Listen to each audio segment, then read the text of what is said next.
If you've ever watched a courtroom drama on television, you know how important the testimony of a witness can be in a criminal proceeding.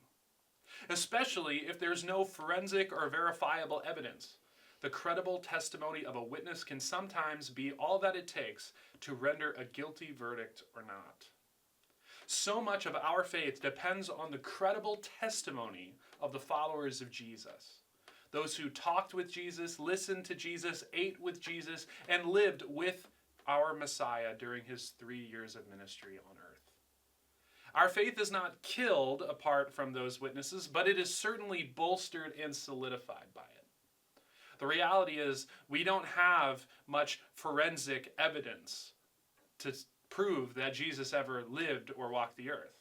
It's not like we can dig up the remains of his body and carbon date it, or run a DNA test that shows that this was the actual cross that Jesus died on, or this was the empty tomb.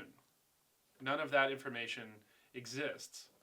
But what we do have is the testimony of people. And to what degree or not those testimonies are credible makes a profound difference in whether our faith has any proverbial legs to stand on.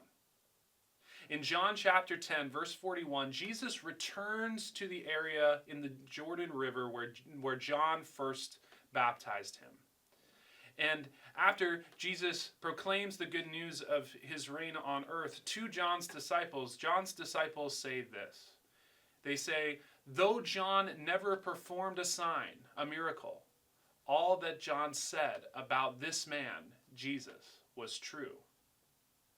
John the Baptist, in addition to preparing the way for Jesus, also witnessed to Jesus and did so faithfully, as truthfully as he possibly could.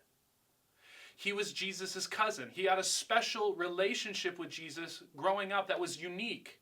And so he was uniquely qualified to advocate to the world that he was indeed the person that Israel was hoping for. The one who would usher in God's reign on earth and bring peace to the world forevermore. John was truthful about everything that he said.